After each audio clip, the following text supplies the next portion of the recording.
let's use IBP to do this integral here. So we've got integral of 3x e to the 5x times dx. So what I'm going to do is I'm going to use u equals 3x and dv equals e to the 5x dx. Now, how do we decide which thing to choose for our u? Well, let me say one thing. Altogether, u and dv have to consist of everything up here. The way to choose your u, and this is just a little rule of thumb. So choosing u, there's a mnemonic, L-I-A-T-E.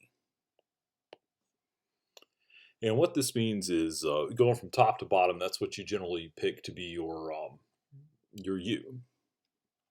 L means logarithm.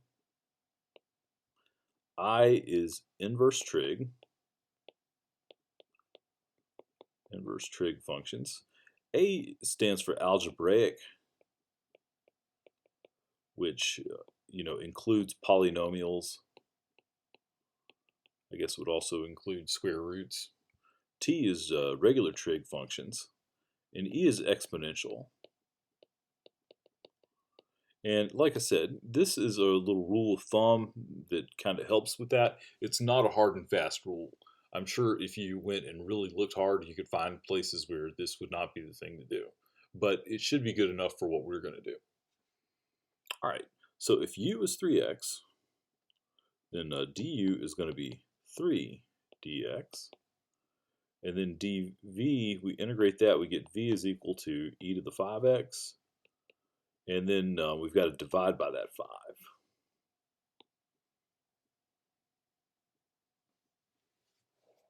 All right, so now we've got to take this and put it together and do uv minus integral v du.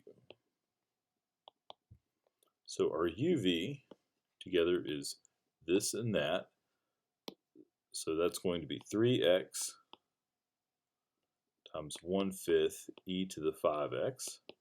And that's kind of ugly.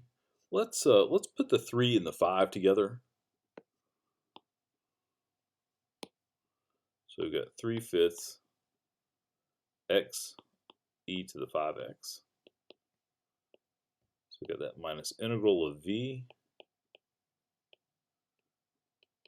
du. Du is 3x. Well, I've got to put that back together too.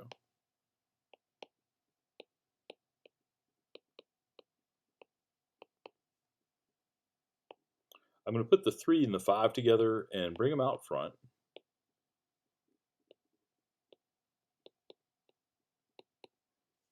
And we're in luck, or well, I shouldn't call it luck, but we're in good shape because this is an easy integral to do.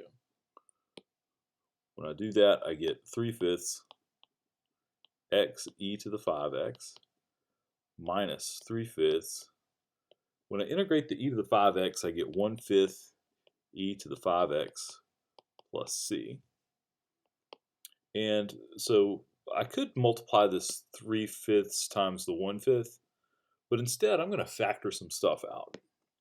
I'm going to factor out the 3/5 and the e to the 5x. And if you look at what's left, over here, the only thing left is the x. And on the other one, we factored out this. We factored this out, we factored that out. The only thing left is the 1/5. So you get x minus 1/5, then plus c.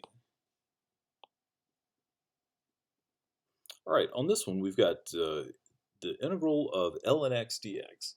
Now, it's really common for people to look at this and say, this is a common mistake, to say, oh, this is 1 over x plus c.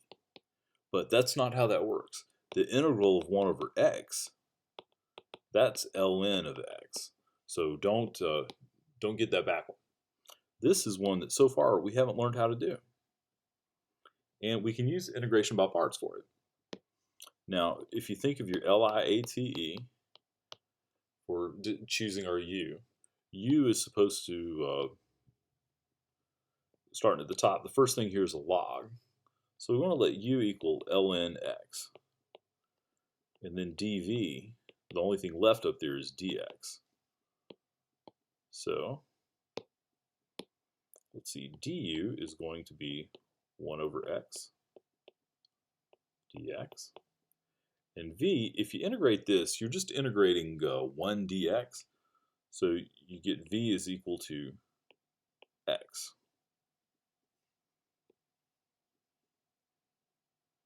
All right, so I'm going to take this. This is going to be equal to uv. So that's ln x times x minus integral v du. So that.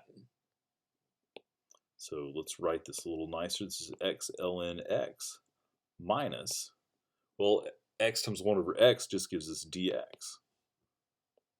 And so this gives me x natural log x, then minus, if you integrate that, you just get x plus c. And that's our answer. And I think it's worthwhile to check this one. Let's take the derivative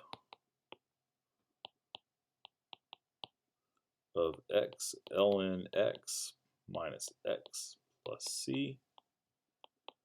All right, again, we've got to use the product rule here. We've got the first and the second. So when I do the first times derivative of the second plus the second times the derivative of the first, we get that. And then minus derivative of x is minus 1. Derivative of c, of course, is 0. So if you look at this, this becomes 1 plus ln x minus 1. So this just gives us back ln x, which is what we started off with up here. So this is good.